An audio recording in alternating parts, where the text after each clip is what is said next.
Hello and welcome to Lucian Sets.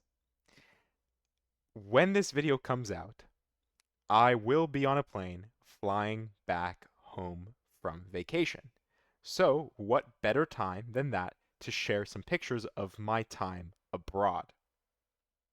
Alright, so in all seriousness, this is a puzzle that I put together almost more like almost more of an art project than an actual puzzle, but there are some really nice bits of logic in here, so I figured, I would share anyways. So the puzzle is called Sous le ciel de Paris, which is the name of a fairly famous song. It was popularized by someone by the name of Edith Piaf, who is the artist behind the I would think fairly well known La Vie en Rose and even Non je ne regrette rien. Um, those songs might not be immediately familiar, but I expect that if you heard them, many of you would recognize them from pop culture or that sort of thing in general. Anyways, rambling aside, let's look at the rules. We have normal Sudoku rules apply. Anti-king. Cells a chess king's move apart may not contain the same digit. So we'll go through these one by one because there are a lot of rules here. And actually, sorry, before I do that, this puzzle, not even just the amount of rules, but even just like the coloring and everything here might be a little overwhelming for some people, and I completely understand that. Sometimes, there's a lot of colors and it can get confusing. Sometimes you just want to be able to color code your own way and you don't want to have all this stuff on the grid. So I've made a clean version of the Sudoku that only it's the minimalist approach. So if you only want the important stuff, I do have a version of that puzzle down below. So, go ahead, check it out. As I'm going through this rule set though, and as I'm going through the puzzle itself, I'll generally stick to this version. I'd say I much prefer this version than the clean version, but you do have that option if that's something you'd like. So with that aside, now let's talk about anti-king. So, you know, a true Frenchman at heart would love an anti-king rule set, so I had to do it. So if this cell were a 1, right? By Sudoku rules, it would see the row, it would see the column, and it would see the box. All right, so let's do some color coding here, and we'll actually just use black, just like knock out all of those cells out. None of these could be 1. But additionally, a king in chess can move to any of the adjacent cells, that is the orthogonally and diagonally adjacent cells. So you'll see these little 3 diagonal bits are also covered by the anti-king move. So even though there is no Sudoku reason currently that this can't be a 1, let's say, it can't be a 1 by the anti-king constraint. And that's the same for any digit in any position throughout the grid. Then we have thermo. Digits along the thermometer must increase from the bulb to the tips. So we have a thermometer in the grid, here's the bulb, and here are the tips. As we move from the bulb to the tips, the digits must increase. So for example here, that means this digit must be greater than this digit must be greater than this digit, so on and so forth up the thermometer. And when we get to this point where it branches off, these two cells, they could be the same. The only restriction is that they have to be greater than this cell. That's it. Then we have palindrome. A digit in the xth cell from one end of the dark gray line must also appear in the xth cell from the other end of the line. So this is our palindrome line. And the classic example I give is race car, but I think something that would be maybe more appropriate and actually work really nicely with this is the word madam. So madam, M-A-D-A-M, or if you spell it backwards, it's also M-A-D-A-M. So the M's, right, these are in the first position from either end of the line. So if this was 1 here, this would also be 1 here, right? Because this is the first position and this is the first position from this end. The same thing here with our A's, right? The A of Madam, right? You have the second position from this side and the second position from this side, which means that you've matched. Then this one, it doesn't have a match because of the anti-king constraints. If we had an even length palindrome line, it would break. So we have to have an odd length palindrome line where this can just be any digit. It doesn't matter. Then we have extra regions. So cells marked with gray squares form an extra region where the digits 1 to 9 must appear once each. So these squares, these 9 gray squares that make up the floors of the tower, as well as the actual white stripe in the flag, they are an extra region. They will contain the digits 1 to 9 once each. So if I place 1 here, then it doesn't matter that there isn't a 1 seeing any of these cells by Sudoku. Obviously, this one is seen by Sudoku. It doesn't see any of these cells by Sudoku. You're not allowed to put 1 into these cells because you already have a 1 in that region. It essentially acts as an extra row, column, or box of the Sudoku.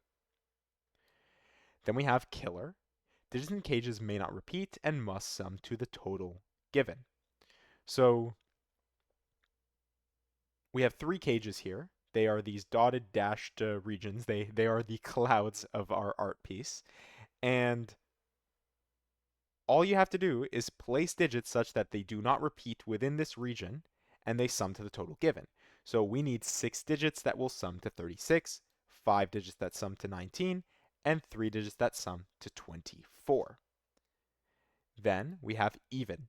The digit in the tan square must be even. If you're struggling to find the tan square, it is my face here, my very Minecraft-looking face, which is why I've matched the shirt and pants here. So this here is our even square, and you can see it really nicely in the clean version without all the extra cosmetics on top. So that cell just must contain a digit from the set 2, 4, 6, and 8. It may never contain a 1, 3, 5, 7, or 9 in it. Then comes a rule that we probably would be good to move to our minimalist version. In our modulo 3, each set of 3 sequential digits along the green line, this line across the bottom, must contain 1 digit 3 mod 1, 1 digit 3 mod 2, and 1 digit 3 mod 0. So I'll move over to here because if we want to do some color coding, it's going to look a lot cleaner without that background coloring. So first of all, what is mod? Mod just means when I divide some number by, the leading number, in this case 3, then the remainder is that one number, or that 0, or that 2. So for example here, 3 mod 1 number means that when the number is divided by 3, the remainder is 1. 3 mod 2 is when you divide that number by 3, the remainder is 2. And 3 mod 0 is when you divide the number by 3, the remainder is 0. Pretty self-explanatory, at least when I put it like that. But sometimes the mod lines can be a little bit more challenging. So how do we actually do this? So each set of 3 sequential digits. So a sequential digit just means, a run of 3. So this is one run of 3 here. So we can color that, let's say, red. This would be another run of 3. We'll color that yellow. And this would be another run of 3, blue. So if we look at all the blue cells, it's these 3. If we looked at all the yellow cells, it would be these 3. And if we looked at all the red cells, it would be these 3. So within each of these groups of 3, we must contain one of each of those digits mentioned. One of 147, one of 258, and one of 3, 6, and 9. So what does that actually look like? Well, what happens is, and this is why I've moved over here, is if we just say we need one from each different set, right? Let's actually use our other blue there. If we need one from each different set, that means one would be a different color. Each one would be a different color. But if we look at this next run of 3 sequential cells, we have a yellow and a blue digit, but we don't have a red digit. And if we look at this set of 3 cells, we don't have a blue and a red, or we have a blue and a red digit, but we don't have a yellow digit. So the yellow digit would have to go here. So you see you'll get this really nice repeating pattern, and if this line continued out throughout the grid, you would have some repeating pattern of red, yellow, blue, so on and so forth, with red being either the 3 mod 1, 3 mod 2, 3 mod 0, and then, filling out the rest as you go. Then we have, switching back to our colorful puzzle, we have the last 2 important rules. There are index rules. So we have a row indexer. The digit in the dark blue square indexes where the digit representing its row value appears in its column. So mod lines can be a little bit challenging to, at least for me, to explain at the very least, if not to understand a bit. But row indexer is, it's something that seems to throw some people off. We've seen it before in our gas puzzles, and in the gas puzzles, it's it's sometimes been a struggle to make sure I'm explaining it in the right way so that people understand it. So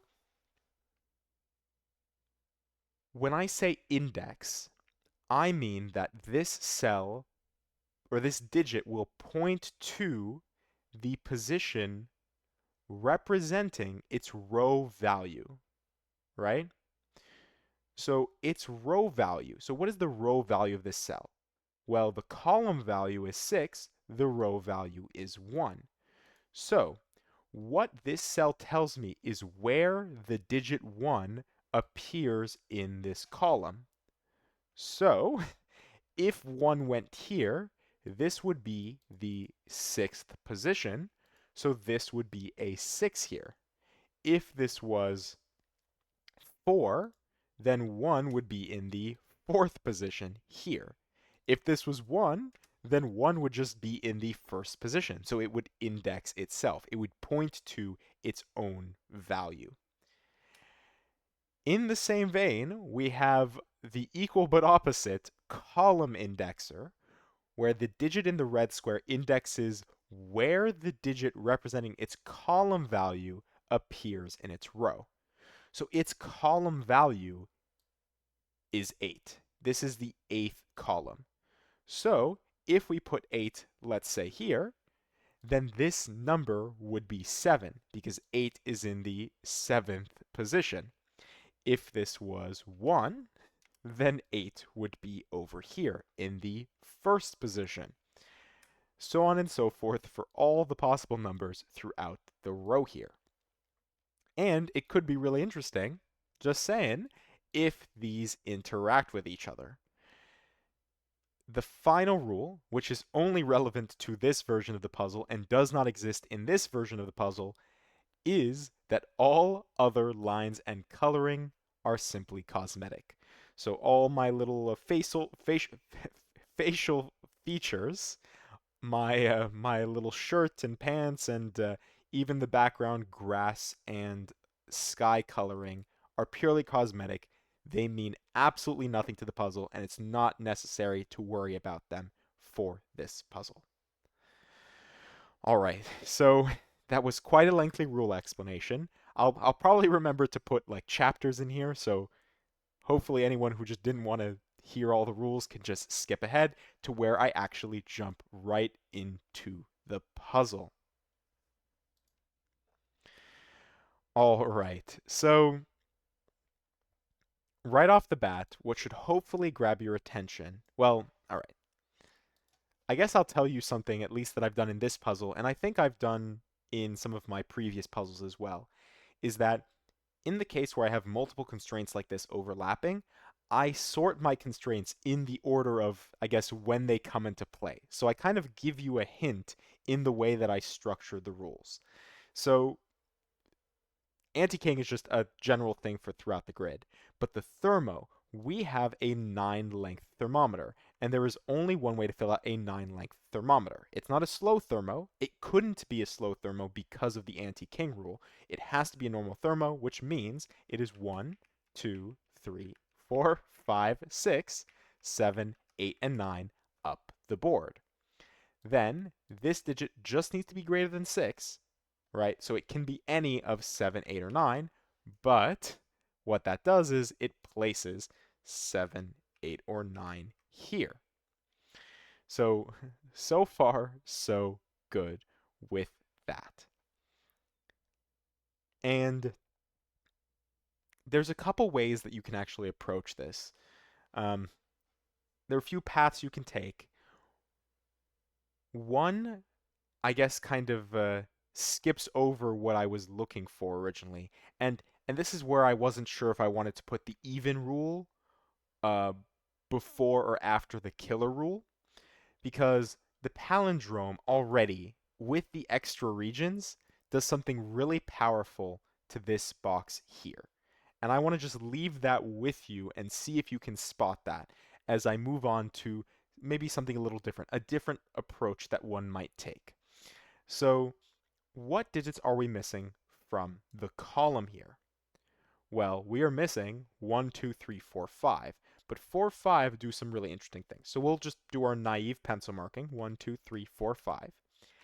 And right away, 4 by Sudoku and Anti-King get pulled out of here. 5 by Sudoku and extra regions get pulled out of here. And we now have a 1, 2, 3 triple. The 4, 5 pair. But the 3 does a little bit more work for us and says that 3 can't go here or here, so we end up with a 1, 2 pair. That places 3 here. So already we have some work going for us.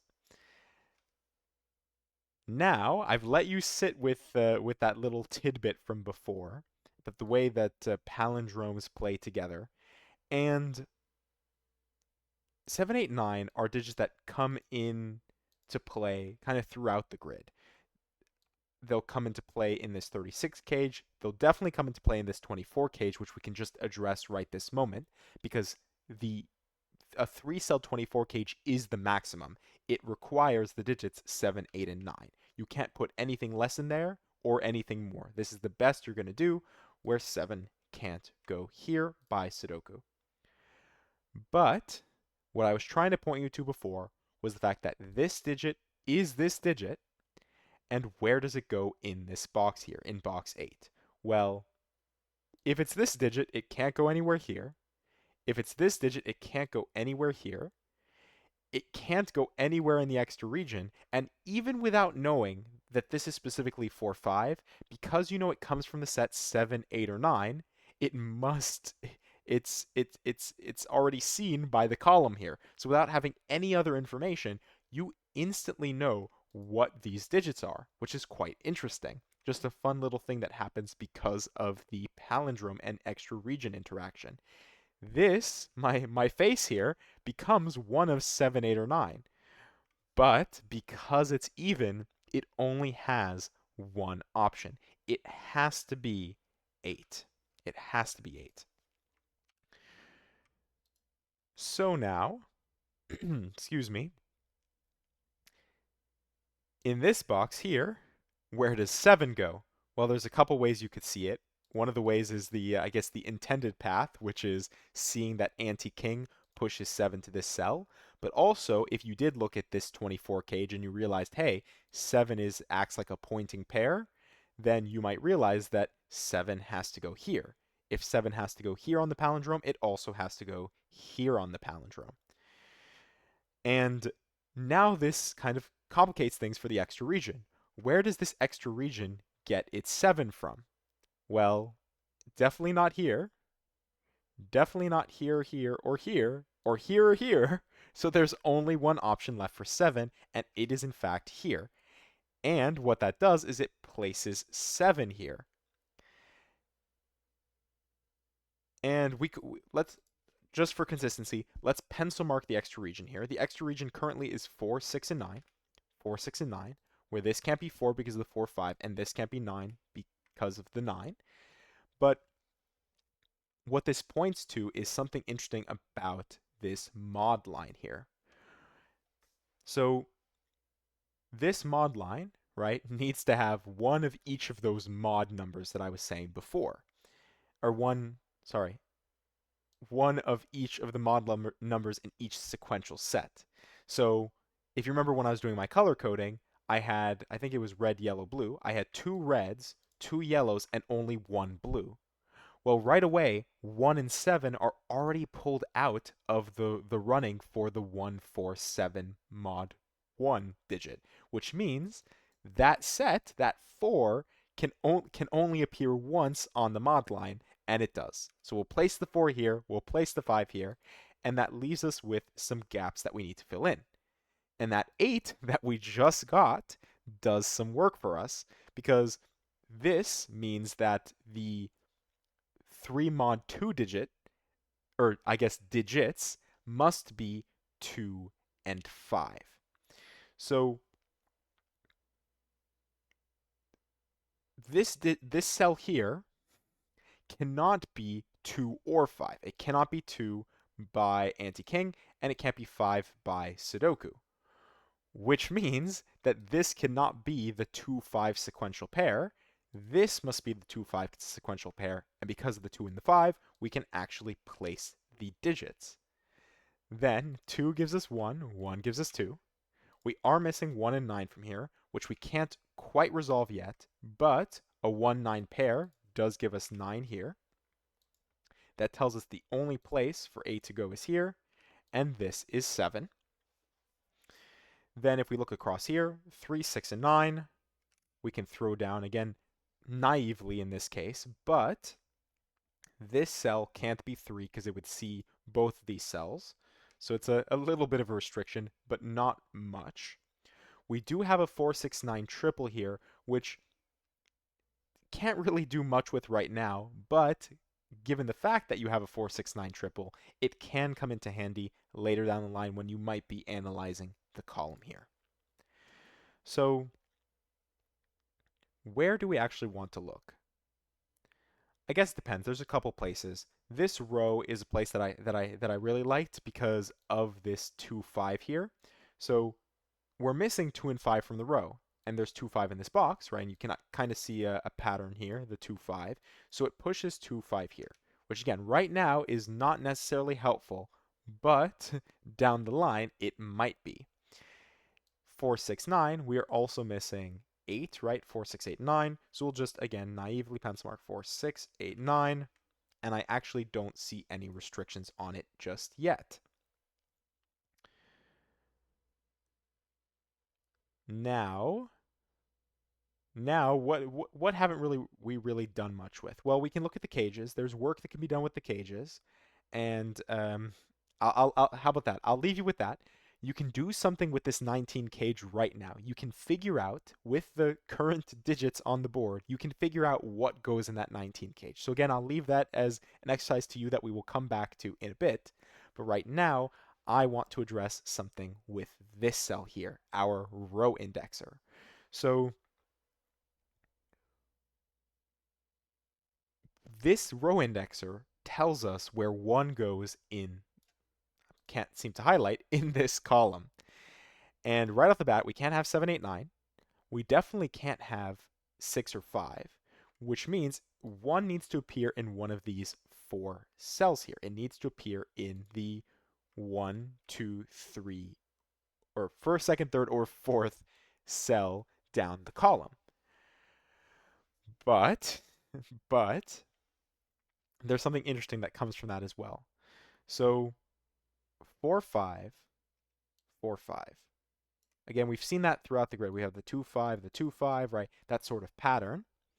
And when we do come up to the 36, so this is another hint, you'll see that with 8 and 9. But 4, 5 need to go in these cells here. And something interesting happens. If we had 2 or 3 in this cell here, let's just say 2 as an example, that would tell us that 1 goes here. Well, I just said we need to fit 4 and 5 somewhere in these 3 cells, so already we've broken it. So this cannot be 2, and it cannot be 3. So this is only from the set 1 or 4. either 1 is just in this spot here, or 1 is in the fourth spot, so we'd have 4 with 1 here. And again, different ways to approach this. You could look at the 1, and I actually haven't done in this way. It might be possible to look at it like 1, if this is, or if this is 4, this is 6. 6 makes this 9. All right. And that would force this to be 1, which is what we expect anyways. And if we do it the other way, again, just for fun, this is 1, this is 9, this is 6, this is 4, and that's fine. There's no harm, no foul, it seems here. So um, I guess I'm glad that that doesn't work because that wasn't the intended path, but I guess it would have been interesting if it did. So what did I want you to look at? Well, I kind of gave you a little bit of a hint. There's something going on with this 19 gauge here, and it might not be immediately what's the word I'm looking for? Not prevalent, maybe prevalent. Um, but we have 3 staring this way, 3 staring this way. So 3 is definitely going to end up somewhere in the 19 cage. Same thing happens with 7. 7 definitely ends up somewhere in this 19 cage. And we see 8, 8 won't end up in the 19 cage, and 8 will end up somewhere down here. And there's something interesting with that as well with anti-king interactions here, since we know that one of these two cells needs to contain the 8. It does something interesting with 8s, but again, we'll come back to that. I want to look at this 3-7 because I left that as an exercise to you to look at to try to figure out what goes in this cage. Well, 3 and 7 add up to 10. From 19, that leaves us with 9. So we need to make 9, right? Let's say, just for fun, let's just say this was 3 and 7. We would need to make 9 in these 3 digits here. I only know of 3 ways to make 9 in 3 distinct digits, and that is 126, 135, and 234. Well, 135 and 234 both use 3, and you definitely can't repeat 3, not only just in the cage, but also in the box, which means you know exactly what digits go in this cage here. It must be from the set 1, 2, 1, 2, 3, 6, and 7. 1, 6, and 7 stare across here. So you end up with a 2, 3 pair. And of course, the 2, 3 pair tells that this is 1, 6, and 7. Across here, we're missing 4 and 5. 5 by King's move gives us 4 here, 5 here. We're still missing 5, 8, and 9. And this is now that we know, I guess, specifically what digits go here, we can now come back to this interesting idea with the 8. So 8 in these 2 cells, and we'll see it also here with the 2, so keep that in mind. 8 is limited to these 2 cells. If this were the 8, then neither of these 2 cells could be an 8. And if this were the 8, none of these 3 cells could be the 8. We cannot place the 8 such that none of these cells can be an 8 because then there's nowhere to place 8 in box 4. The puzzle is broken. So the only place that we can place the 8 is here. And what that does is it eliminates these 2 options for 8 and places 8 here. So now we might be tempted to look over here. So 8 can go in one of these 2 cells, but something interesting about a 36 cage, again, if this is the path that you end up going down, because there are multiple ways to approach this, and even, coming back to this 2-5 that I left you with, you can do some work with the 2 already because of the 2 here. Again, following the 8 pattern. 36 requires 7, 8, and 9. And if that's not immediately, I guess, if that doesn't immediately pop to your brain, that is perfectly fine. Especially when you see cages, a lot of times, I guess, when I solve puzzles with cages, I'll sit and I'll calculate through all the possible combinations. And generally, that's a waste of time.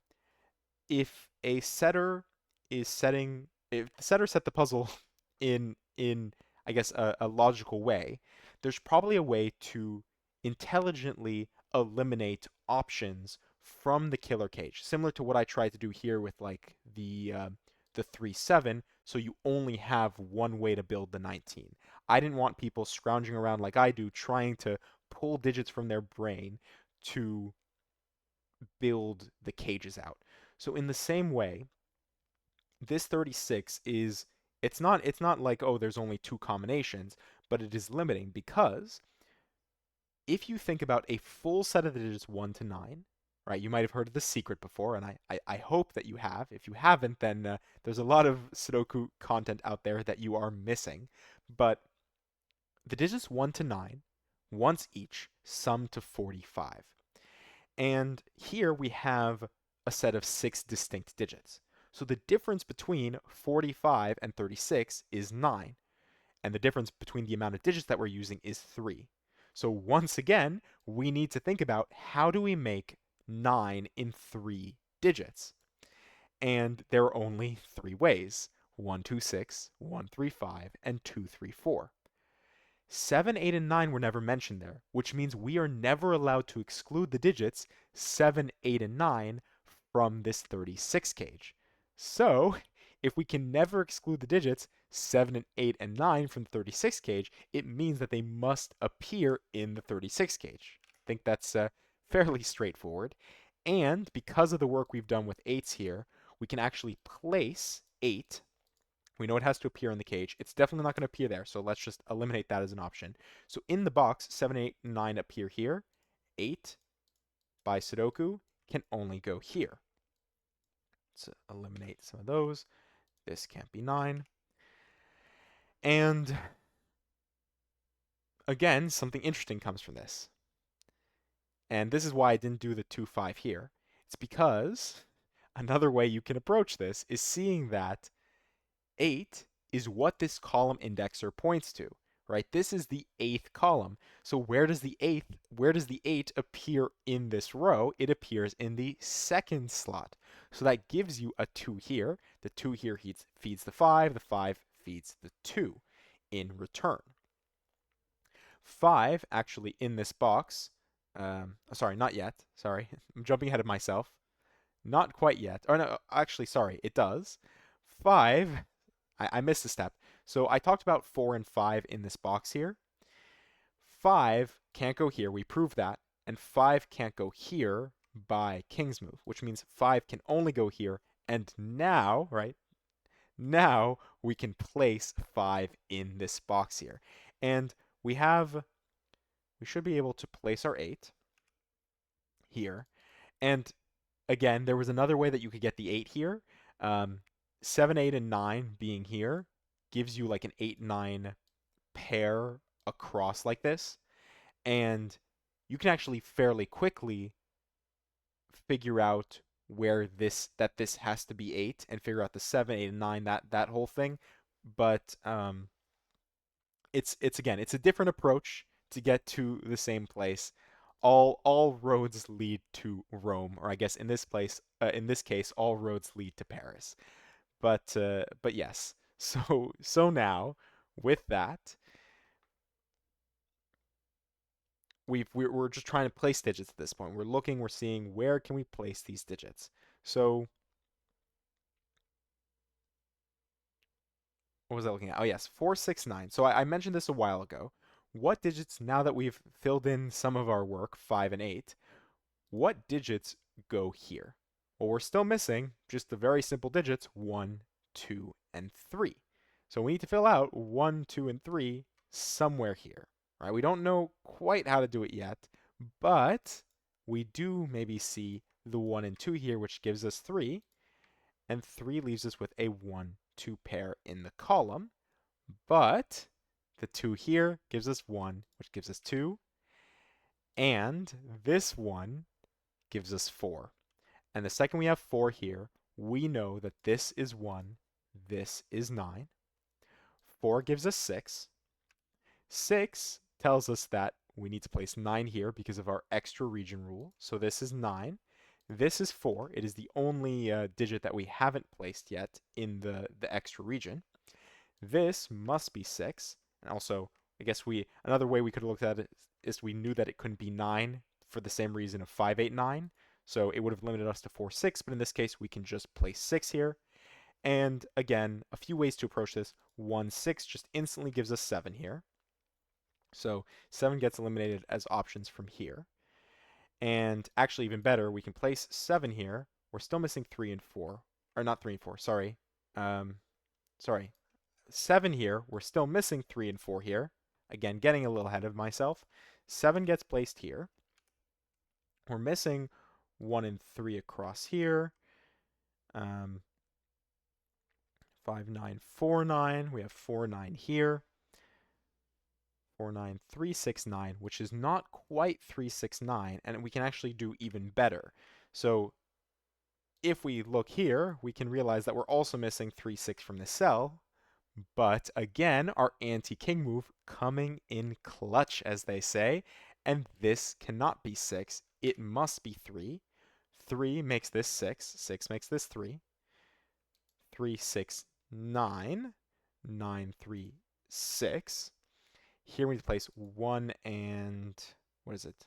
1 and 3. 3, 4 gives us 1 here, 3 here. From the column, we need to place 1 and, let's just eliminate 7 again for housekeeping. 1, 6. So 1 can only go here. This is 4. We need to place 6 and 9, which we should be able to place. 9, 6. 3 gives us 4, 3. From the box here, we're missing 1, 3, and, or not, sorry, not 1, 3, and 6. I'm not missing that. We're missing 2 and 6. 6 gives us 2, gives us 6. 6 in here limits our options, and actually, if you look, you don't even need to fully calculate out the 36 cage. You just need to know that 7, 8, and 9 go in here to kind of help you along. But at the end of the day, you'll end up with 2, 4, 9 across here. 2, 4 give us 9. And actually, another way to think about that, again, is where does 9 go in column 3? Well, 9 can only go here. So this is 9. This becomes a 2, 4 pair. This, by king move, must be 1. This must be 6. This must be 1. Then, what are we missing across here? It is 5 and, am I blanking? 5 and, 5 and 6. 6 gives us 6. 6 gives us 5. 5, 9. 9, 5. 9, 9, 4. 4, 2, 4. 2, 3, 2. And you might have noticed what I left behind. We finish off with a 3 in the corner for this puzzle. So I don't actually know if any of this logic was maybe too much of a leap in some cases. Maybe it wasn't laid out in the best possible way, but I guess I had a vision in mind. I think I met the vision pretty well, at least on the artistic side of things. And I guess I'd like to hear your feedback on the Sudoku side of everything.